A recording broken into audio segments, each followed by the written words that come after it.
Hi,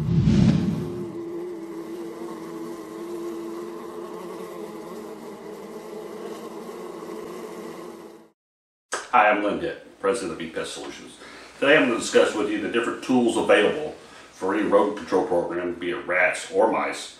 The first thing is to identify what you think you're up against. And a lot of those times it's measured by the dropping sizes. Mouse droppings are typically 3/8 to 1/2 inch in size, and rat droppings are typically 1/2 inch to 3/4 of an inch in size. So there's a noticeable difference in the size. Baiting is a very, very good program to eliminate rat populations. There's a couple different strategies you want to incur or you want to employ whenever you're doing baiting programs. There's two different kind of baits that are available. There's the single feed baits and multi-feed baits. Single feed baits are some of the newer chemistries that actually kill rats and mice in a single feeding. It allows for quicker elimination of the rodents. The bait is a little more expensive, but it is recommended in the initial stages of any baiting program to get the population knocked down. Once you get the population under control, and you want to just have a maintenance program going where you have your stations remaining out there and you want to catch the occasional invader. A little more economical bait, but it's a multi-feed bait. They've been on the market for quite some time. Typically a difascinone or warfarin-based product is what they are. But again, more economical and very, very good, still very attractive to the rodents. It just takes more than one feeding to get them. Now, when placing the bait, you want to put bait in these stations that are tamper resistant to keep non-targets like animals and children out of them. This is just an example of one. The baits are loaded on the rods to keep the rodents from removing the bait and getting them to the non-target availability. Simply closed up, open them with a key.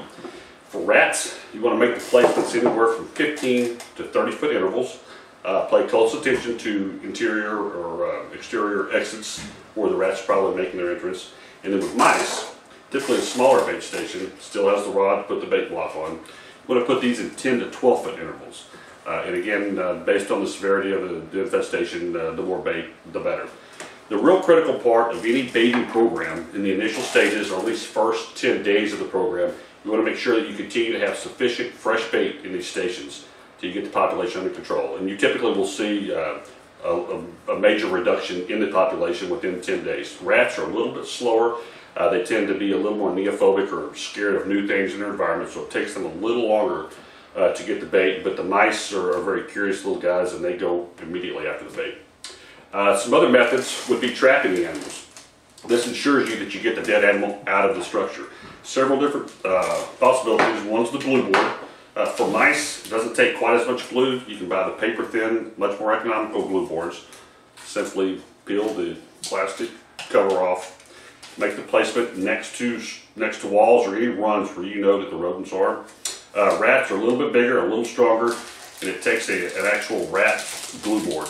It's about 1/4 inch deep, but it has enough glue. If the rats get on there, it'll definitely keep the rat in place, and you can remove the rat. Then there is the traditional trap, the snap trap. Obviously take precaution in setting these. The rat trap has quite a bit of torque to it, so hurt yourself with that one. But you always want to place these, put some peanut butter or some type of attractant on there. There's actually Bell Labs makes an attractant. It's called Provoke. One of them is for the rats, and there's a Provoke for mice that goes on the mouse trap. You're going to put the stations where the trigger mechanism is against the wall, against the structure, or you want to put them back to back where the runs are next to the wall, just to ensure you have a better chance of catching the rat. These do allow you to remove the rodents once you get them. There's no chance of them dying inside your structure, creating any odors. There's some newer traps, a little more expensive, but very, very effective. Simply put the attractant in the reservoir, cock the bait.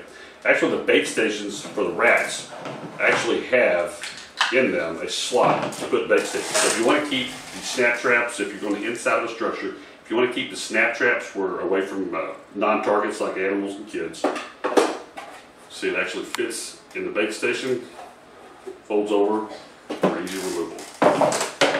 So for these and other tips on controlling your rodents, call us at ePestSolutions or visit our website ePestSolutions.com or the phone number 888-523-7378.